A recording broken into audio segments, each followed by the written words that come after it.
اور عشق ہو مصلحت اندیش تو ہے خام، ابھی کچا ہے. پختہ ہوتی ہے اگر مصلحت اندیش ہو عقل، عقل پختہ ہوتی ہے اگر حکمت کے ساتھ چلے، اور عشق اگر حکمت دیکھ کے چلے تو ابھی کچا ہے. اور آگے اس کی وجہ بھی اقبال بیان کرتے ہیں اگلے شعر میں، پختہ ہوتی ہے اگر مصلحت اندیش ہو عقل، اور عشق ہو مصلحت اندیش تو ہے خام ابھی، بے خطر کود پڑا آتش نمرود میں عشق، عقل تھی محو تماشائے لبے بام ابھی. عقل تو بھی سوچ رہی تھی کہ جانا چاہیے کہ نہیں جانا چاہیے، تو عشق نے چھلانگ لگا بھی دی تھی. حضرت ابراہیم نے چھلانگ، وہ کہا تھا جبریل امین نے آپ دعائی کر لیں، تو فرمانے لگے اللہ کو نہیں پتا. کہوں تو تب نہ جب اسے پتہ نہ ہو. تو بے خطر کود. بہرحال دل میرا کہہ رہا ہے ادھر ہی رہ جاؤں، پر بات حضرت عمر کی کرنی ہے نا. حضرت فاروق اعظم جو ہے نا، حضرت عمر فاروق مسلمانوں اور مومنین کے لیڈر تو ہیں، لیکن حضرت عمر فاروق انسانیت کے رہنما ہیں بہت بڑے. حضرت عمر جس ہستی کا نام ہے، اس بندے نے انسانیت کے اصول وضع کیے، انسانیت کے. حضرت فاروق اعظم نے لوگوں کی بھلائی اپنا ذوق بنا لیا تھا، اور قرآن مجید نے کہا جو ایمان لانے کے بعد اچھے عمل کرے یہی ساری مخلوق سے بہتر لوگ. ان الذین آمنوا وعملوا الصالحات اولئک هم خیر البریہ. جو ایمان لانے کے بعد اچھے اعمال کرے وہی ساری مخلوق سے بہتر ہے. حضرت عمر نے نا ایک ذوق بنا لیا تھا کہ میں نے اللہ کے بندوں کی خدمت کرنی اور اپنی ذمہ داری کو ادا کرنا. ہمارے ہاں معاشرے میں بہت سارے کام اس لیے خراب ہوتے ہیں کہ ہم نا احساس ذمہ داری بھول جاتے ہیں. میرا ادارہ ہے نا تو میری ذمہ داری ہے، اس کے اندر کوئی کمزوری ہوتی ہے، کوئی غلطی ہوتی ہے، تو وہ اس کی سب سے بڑی وجہ یہ ہوتی ہے کہ میں سست ہو جاتا ہوں. مجھے پتہ ہے بہت سارے کام کئی دفعہ میں دیکھتا ہوں کہ صحیح نہیں ہوئے، تو بعد میں جب میں اندازہ لگاتا ہوں تو مجھے پتہ ہوتا ہے کہ یہاں میں سست ہو گیا. اگر میں کم سو لیتا 2 گھنٹے تو یہ کام ٹھیک ہو جاتا. یہ بہت سارے وزیر مشیر اور بہت سارے پیر اللہ ماشاء اللہ، ان کے نیچے کیوں خرابی ہو جاتی ہے بہت ساری؟ وہ اس لیے کہ وزراء کا مزاج نہیں ہوتا اسی والے کمرے سے باہر نکلنے کا. تو باہر جو طبقہ ہوتا ہے وہ پھر مرضی کرتا ہے. اگر یہ کڑی نگرانی کرے، ان کا ذوق بنے اور سستی چھوڑے.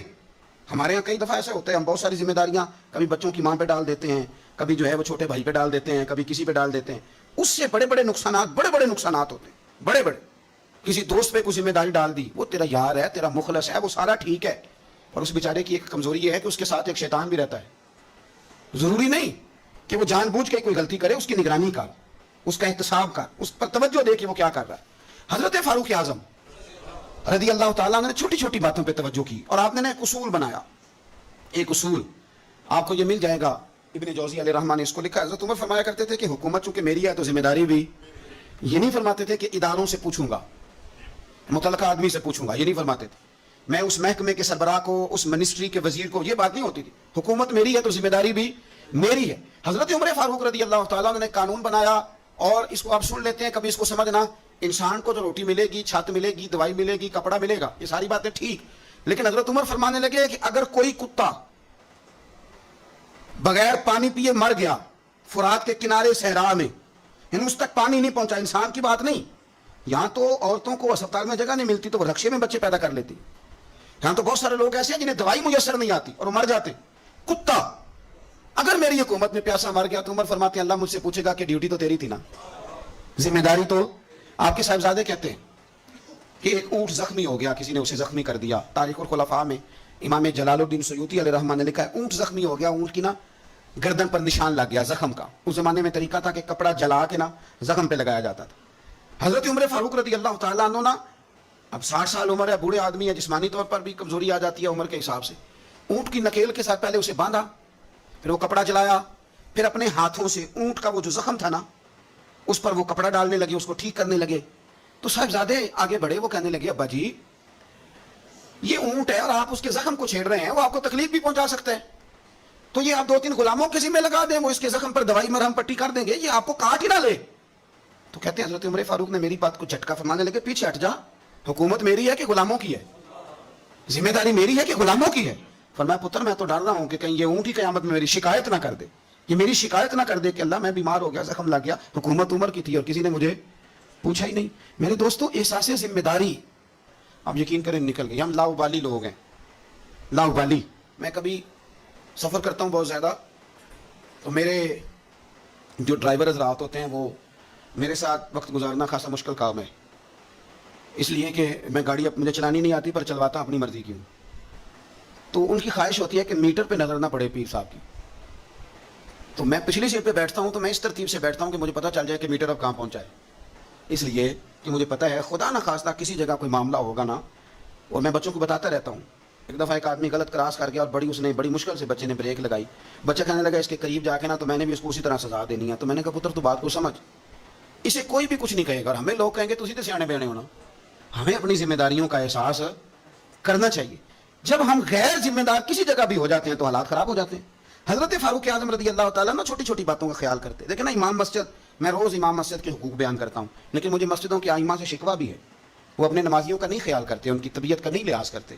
ہم اگر تھوڑا سا لحاظ کریں ائمہ مساجد نمازیوں کا, نبی پاک علیہ السلام نے فرمایا کہ میرا دل کرتا ہے میں لمبی نماز پڑھاؤں, لیکن پھر مجھے خیال آتا ہے کہ پیچھے بوڑھے بھی ہیں, بیمار بھی ہیں, بچے بھی ہیں.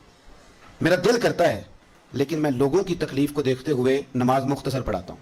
ائمہ مساجد اگر تھوڑا سا غور کریں, پیار کریں لوگوں کے ساتھ, تو مسجد کے اندر ایک خوبصورتی والا ماحول.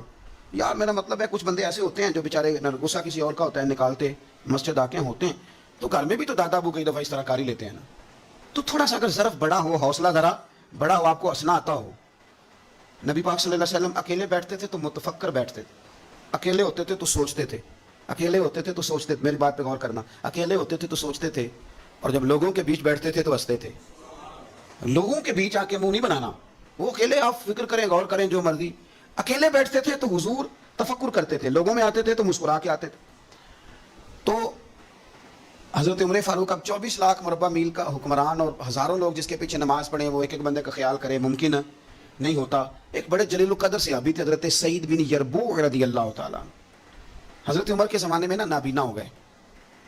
حضرت فاروق اعظم رضی اللہ تعالیٰ عنہ لوگوں سے پوچھا کہ سعید نہیں نظر آ رہا ہے, اس کی عذر ان کی بینائی چلی گئی ہے. جناب عمر گھر گئے, تعزیت کی, آپ کو تکلیف پہنچی, اللہ آپ کا بھلا کرے. آپ ان سے پوچھتے ہیں بھائی یہاں تو کوئی سپاہی چلا جائے نا دنیا سے, تو کوئی صوبائی وزیر یا کوئی افسر آ جائے بس کافی ہے, وزیر اعظم صاحب کے پاس کہاں وقت ہے. وہ کہتے ہیں 2 منسٹر بھیج دیے تھے, بات ختم ہو گئی. حضرت عمر خود گئے, صحابی کی آنکھیں چلی گئی تھی, اور جا کر کے اسے کہنے لگے کہ اب آپ مسجد کیسے آئے جائیں گے. انہوں نے کہا حضور یہ تو میرے لیے بڑی تکلیف والا معاملہ ہے, نابینا ہو گیا ہوں, تنہا تو جا نہیں سکتا, قربان جاؤں سیدنا فاروق اعظم پر. حضرت عمر فاروق رضی اللہ تعالیٰ عنہ نے ایک بندے کی باقاعدہ ڈیوٹی لگائی. فرمانے لگے تیری آج کے بعد ذمہ داری ہے 5 وقت حضرت سعید کا بازو تھامنا ہے, تو انہیں مسجد پہنچانا ہے, اور 5 وقت ان کو گھر لے کے آنا ہے. فرمایا یاد رکھنا, یہ نہ سمجھنا کہ میں آرڈر دے کے بھول جاؤں گا, میں ہر ہفتے تم سے پوچھا بھی کروں گا کہ تم نے سعید کے ساتھ کیا سلوک کیا. تو چھوٹی چھوٹی چیزوں کا فوجی, جیسے کہ میں نے پہلے کہا ہے, وہ سال کے بعد نا کبھی کوئی تقریب ہوتی ہے تو بلا کے نا فوجیوں کے بچوں کو, ان کی ماں کو, تو ایک تمغہ دے دیا جاتا ہے, پھر چھٹی. کبھی کسی نے پوچھا ہے کہ یتیمی میں بچوں کا کیا حال ہوا؟ کبھی کسی نے پوچھا ہے کہ پھر پیچھے کیا حالات ہیں؟ میں کوئی لسٹ نہیں بیان کرتا, لیکن میں ثبوت رکھتا ہوں کہ جن کے لیے ترانے پڑے گئے اور بہت بڑی انٹرنیشنل کانفرنسیں کی گئیں اور میڈیا میں بڑا کچھ دکھایا گیا, ان کے بچوں پر وہ وقت بھی آیا کہ انہوں نے روٹی مانگ کے کھائی. یہ فوٹو سیشن کرانا آسان کام ہے, لیکن ان کا خیال رکھنا یہ مشکل کام ہے. مشکل کام ہے. بھیج دیا کسی کو وزیر کو, جا چیک دیا جا کے شہید کی بیوہ کو, وہ فلاں آدمی پولیس میں شہید ہو گیا, تو وہ بیوہ بعد میں بتا رہی ہے کہ وہ چیک میں نے 5 دفعہ بینک بھیجا, وہ کیش ہی نہیں ہوتا. چونکہ فوٹو تو آ گئی, بات تو ختم ہو گئی. اور آپ کے ملک میں اس طرح بھی ہوا کہ ایک شہید کے لیے سیمینار ہوا, بہت بڑا تمغہ دیا گیا, اس کی والدہ کو بلایا گیا, اور جب تک تو کیمرے چل رہے تھے تو تب تک تو اس کو بڑا اعزاز تھا, ترانہ بھی بج رہا تھا, بندے آنسو بھی بہا رہے تھے. اور جب ختم ہو گیا سارا کچھ, تو پھر اس کی ماں کو نا ایک کونے میں زمین پہ بٹھا کے, وہ ویڈیو آ گئی اس کی, وہ زمین پہ بٹھا کے نا دور اس کی ماں کو, جس کا بیٹا ملت پر, قوم پر, مذہب پر قربان ہوا, اس کو زمین پہ بٹھا کے, تو اس کے ہاتھ میں روٹی پکڑائی گئی, اور چھوٹے سے ایک برتن میں سالن ڈال کے اس کے آگے رکھا گیا. تو وہ دیہاتی عورت, سب لوگ موج سے کھانا کھا رہے ہیں, جو مہمان خصوصی ہیں روٹی کھا رہے ہیں, جو تمغے دینے ہیں, اور جو لینے آئی اس کو وہاں بٹھا دیا. پھر وہ کسی نے ویڈیو بنا کے جب نیٹ پہ ڈال دی, تو پھر کہا گیا کہ ہم نے نوٹس لے لیا ہے. وہ پتہ نہیں کس بلا کا نام ہے, ہم نے نوٹس لے لیا ہے. وہ کیا ہوتا ہے ہمیں تو نہیں پتا, آج تک اس کا کوئی نتیجہ نکلا ہو. کیا نوٹس لیا, کیا بات آئی سامنے, کچھ بھی نہیں. وہ جی پتہ کر رہے ہیں, وہ 2-4 بندوں کی کمیٹی بنا دی ہے, وہ کمیٹی خیال کرے گی. کیا صاحب آپ بات کرتے ہیں. آؤ میں آپ کو نبی پاک علیہ وسلم کے اس شاندار غلام کی بات بتاؤں. صحیح بخاری میں حدیث, صحابہ کہتے ہیں حضرت عمر فاروق رضی اللہ تعالیٰ عنہ کے پاس ایک خاتون روتی ہوئی آئی, کہنے لگی خامد میرا شہید ہو گیا اور 4-5 بیٹیاں چھوڑ گیا, تو گھر میں تو بکری کا کھور بھی نہیں, کوئی چیز نہیں کھانے پینے کے لیے. فاروق اعظم رضی اللہ تعالیٰ عنہ نے کمیٹی نہیں بنائی, چیک نہیں دیا, وہ ایک اچھا سا اور ایک خوبصورت سے پیکج کا اعلان نہیں فرمایا, بلکہ فاروق اعظم نے ایک اچھا تازہ تگڑا اونٹ مال غنیمت کے اونٹوں میں سے لیا, اور 2 بوریاں اپنے ہاتھوں سے اچھے راشن کی بھری, اس کے اندر ڈھیر سارے نگد پیسے بوریوں میں ڈالے, اور وہ دونوں بوریاں اونٹ کے اوپر اپنے ہاتھوں سے, بخاری پڑھ رہا ہوں, ان کی رسیاں باندھی, پھر اس عورت کے ہاتھ وہ لگام تھمائی اور اسے کہا پتر میں نے تجھے اتنا مال دے دیا ہے کہ جب تک یہ ختم ہوگا نا انشاءاللہ تب تک تیرے حالات بھی اللہ بدل دے گا, تیرے دن بدل جائیں گے جب تک یہ ختم ہوگا. وہ خاتون جانے لگی تو آپ فرمانے لگے بیٹا اونٹ نہیں واپس بھیجنا, یہ بھی تیرا ہی ہے, دے دیا تجھے. اب چلے گئی وہ خاتون. تو صحابہ کہتے ہیں ہم نے پوچھا کہ جناب آپ تو بڑے کفایت شعار ہیں, آپ تو بڑی بانٹ کے چیزیں دیتے ہیں, تو آپ نے اس بچی کو اتنا کچھ دے دیا اور بیک وقت دے دیا اور واقعی بہت زیادہ دے دیا اور نقدی پیسے بھی دے دیے. حضرت عمر فرمانے لگے تم نہیں نہ جانتے, میں جانتا ہوں. یہ میرے نبی پاک کے صحابی حضرت خفاف بن ایمان رضی اللہ تعالیٰ عنہ کی صاحبزادی ہے, اور میں نے حدیبیہ کے مقام کے اس کے باپ کو حضور کی خدمت کرتے دیکھا ہے. میں نے انہیں جنگیں لڑتے دیکھا ہے, اس کے باپ کو, اس کے بھائی کو. فرمایا وہ تو بچی آئی ہے تو میں تمہیں کیا بتاؤں, مجھے تو تکلیف شروع ہو گئی ہے کہ اسے آنا کیوں پڑا ہے, خود آگے بڑھ کے میں کیوں خدمت نہیں کر سکا, اسے آنا کیوں پڑا. عزیز دوستو یاد رکھنا, اصلہ نال جو نیکی کریے تے نسلہ تاک. کچھ لوگ ایسے ہوتے ہیں جنہیں قدر ہوتی ہے, وہ قربان کر دیتے ہیں ہر شے, لیکن اصولوں پر کبھی سمجھوتا نہیں کرتے. حضرت سیدنا فاروق اعظم رضی اللہ تعالیٰ عنہ نے اتنا نوازا اس بچے, اور پھر اثار کر کے نوازتے تھے. ہمارا یہ مزاج بن گیا کہ جو شے بھی آئے پہلے میرے گھر آئے, اور لوگ کئی دفعہ گھر بچاتے بچاتے سارا کچھ ضائع کر بیٹھتے, ہر شے, ہر چیز, حتیٰ کہ معاذ اللہ دین ایمان بھی, دعائیں بھی, پیسہ بچ جائے, گھر بچ جائے, باقی جو شے جاتی ہے وہ جائے. لیکن سیدنا فاروق اعظم کا رنگ بڑا انوکھا ہے, انداز بڑا نرالا ہے. ایک جگہ سے نا چادریں آئیں بہت ساری. میرا خیال ہے کہ جو بہترین چیز ہوتی ہے نا وہ لوگ پہلے گھر رکھ لیتے ہیں. یہ قربانیاں ہوئی ہیں نا جی, تو 4 5 رانے جنہوں نے 6 بکرے کیے, وہ پہلے انہوں نے سائڈ پہ کر لی. مجھے ایک سنگی بتانے لگے کہ اس دفعہ آپ کی دعا سے خیر ہوئی ہے, ہم نے مکس کر کے گوشت بانٹا ہے, ورنہ پہلے اسی طرح کرتے تھے کہ جو رانے ہیں نا وہ ساری سائڈ پہ کرو اور باقی پھر اکٹھا کر کے اللہ کے راستے میں دے دو. اللہ کی راہ میں جو دینا ہے, جو اپنی راہ میں دینا ہے اس کا طریقہ, اور اللہ کی راہ میں دینا ہے معاذ اللہ تو اس کا سٹائل اور ہے. فرمانے لگے کہ چادریں آئیں اور بڑی بڑی قیمتی چادریں آئیں, تو فاروق اعظم رضی اللہ تعالیٰ عنہ نے کوئی اس میں تخصیص نہیں کی, 1 2 2 3 3 4 4 بانٹتے رہے. چادریں تھی عورتوں والی. اب جو سب سے نیچے سے چادر نکلی وہ اتفاق سے بڑی شاندار نکل آئی. آخر میں جو رہ گئی نا, صبر کریں تے موتی مل سن, تے ذکر کریں تے ہیرے. یہ صبر کریں تے موتی مل سن, ذکر کریں تے جے پاگلا مانگو رولا پاویں, نہ موتی نہ صبر کریں تے موتی مل سن, ذکر کریں تے. آج کل لوگ شور ڈال کے سارا کچھ کرنا چاہتے. تو چپ کر کے کونے میں بیٹھ جا, تو بیٹھا رہا, تو ڈرنا دے, پوچھنے والا خود ہی تجھ سے پوچھ لے گا تو کدھر سے آیا ہے. وہ ختم ہو گئی بات. صبر کیا نا جب, وہ چادریں ساری, تو ایک چادر اب اپنے گھر والوں کے لیے انہوں نے چادر ابھی دینی تھی, وہ سب سے نیچے قیمتی چادر نکل آئی. تو چادر بڑی حسین ہے اور باری بھی حضرت عمر کی لگ گئی. ان کے گھر جانی تھی چادر ان کی اہلیہ کے لیے. تو ایک صحابی کہنے لگے یہ آپ کی زوجہ جناب ام کلثوم رضی اللہ تعالیٰ عنہا پر بڑی جچے گی چادر, بڑی حسین ہے, اور یہ خاتون اول کو بڑی جچے گی. تو حضرت عمر کہنے لگے ام سلیت رضی اللہ تعالیٰ عنہا ایک خاتون ہے, یہ چادر انہیں دوں گا. کہا ان کو کیوں دیں گے؟ فرمانے لگے اس لیے کہ احد میں جب بہت سارے لوگ زخمی ہو گئے تھے تو میں نے اس بی بی کو دیکھا تھا مسکیزہ اٹھا کے نبی پاک کے غلاموں کو پانی پلا رہی تھی.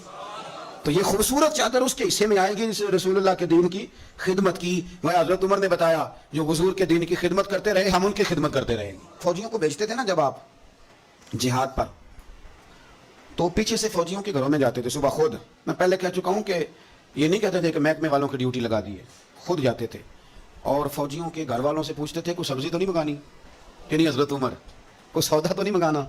تو وہ خواتین کہتی کہ ہاں زیتون لانے والا ہے, پنیر لانے والی ہے, گھی لانے والا ہے, ستوں کی ضرورت ہے. تو فاروق اعظم نے لسٹ پکڑی ہے. تو بازار میں آتے تو شور مچ جاتا, امیر المومنین آئے. لوگ پوچھتے آپ کیسے آئے؟ فرمانے لگے وہ فوجیوں کے گھروں میں سودا پہنچانا ہے. ایک دفعہ قحط بھی پڑا تھا حضرت عمر کے دور میں, عام الرمادہ اس کو کہتے ہیں, 8 9 مہینے بارش نہیں ہوئی تھی. حضرت عمر فاروق نہ شروع سے زیتون استعمال نہیں کرتے تھے. کچھ بندے کچھ چیزیں نہیں نہ کھا سکتے, ان کا مزاج نہیں ہوتا. میرا بھائی ہے گوشت نہیں کھاتا, میرا ایک بیٹا ہے سوائے گوشت کے کوئی شے نہیں کھاتا. اب یہ فرق ہے, کوئی کچھ کھاتا ہے کوئی کچھ کھاتا ہے. اب اس کا کیا کیا جائے, اپنا اپنا لوگوں کا مزاج ہے. ہمارے سامنے بہت سارے بندے, بہت ساری چیزیں اللہ کے فضل سے ناپسند کوئی شے نہیں, لیکن کچھ چیزیں انسان کی طبیعت پر سوٹ نہیں کرتی, اس سے وہ نہیں کھائی جاتی. یہ الگ بات ہے کہ لوگ پیر صاحب کو بلیک میل کرتے ہیں, کہتے ہیں کھائیں, ہم نے وضو کر کے پکائی ہے, یا آپ نے وضو کر کے پکائی ہے تو وہ جو دوائی کھا کے ہضم کرے گا, تو آپ مہربانی کریں, وہ نہیں کھانا چاہ رہا تو آپ اس کو تھوڑی سی گنجائش ہی دے دیں. تو حضرت عمر فاروق زیتون استعمال نہیں کرتے تھے, ان کی طبیعت کو تکلیف دیتی تھی. اب قحط کا زمانہ ہے, آپ کا مزاج تھا گھی کے ساتھ سالن پکتا تو کھاتے, تو قحط پڑا نا تو گھی بہت مہنگا تھا اور زیتون سستا تھا, تو حضرت عمر نے کہا سارے زیتون ہی کھائیں گے. گھر آ کے اپنی بیوی سے کہا کہ آج کے بعد ہنڈیا زیتون میں پکے گی. حالانکہ اس زمانے میں زیتون بہت سستا ہے. تو اہلیہ کہنے لگی بچے تو کھا لیں گے تو آپ کا کیا بنے گا؟ فرمایا میرا بھی کچھ نہیں بنے گا, میں بھی کھاؤں گا. اب ایک آدمی نے ایک چیز کبھی نہیں کھائی, پھر وہ روز کھانی پڑے. 4-5 دن بیت گئے تو پیٹ سے گڑ گڑ کی آوازیں آنے لگی.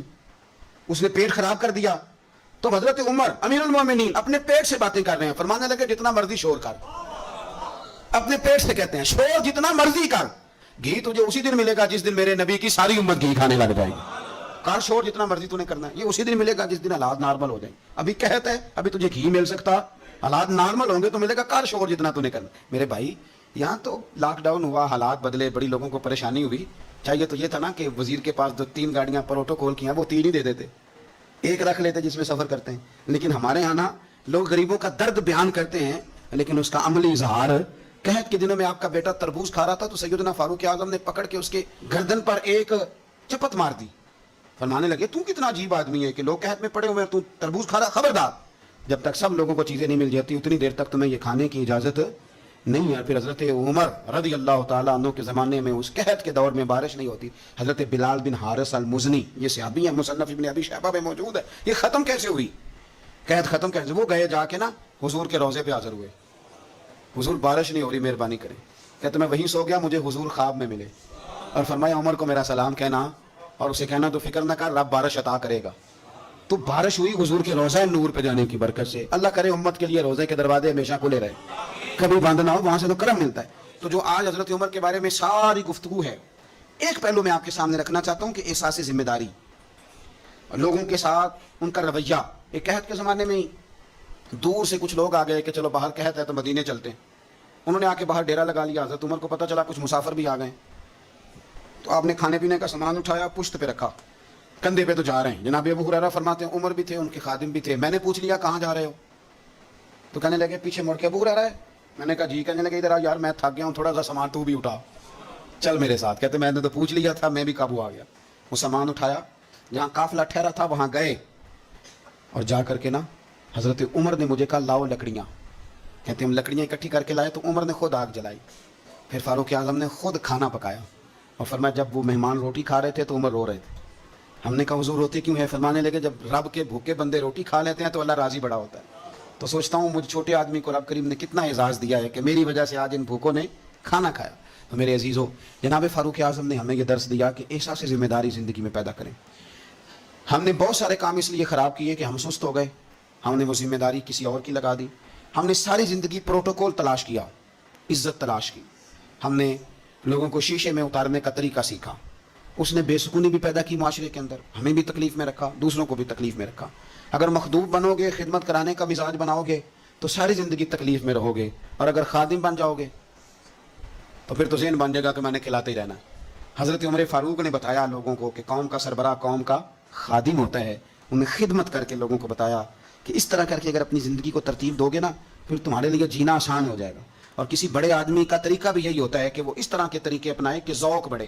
حضرت عمر کو لوگ کام کرتے ہوئے دیکھتے تھے تو ان کا ذوق بڑھتا تھا, ان کا بھی دل کرتا تھا. وہ کہا تھا نا اقبال نے, وہی ہے تیرے زمانے کا امام برحق جو تجھے حاضر و موجود سے بیزار کرے اور موت کی شکل میں دکھلا کے تجھے جلوہ یار زندگی تیرے لیے اور بھی دشوار کرے, مشکل کر دے تیرے لیے جینا. وہی ہے تیرے زمانے کا امام برحق.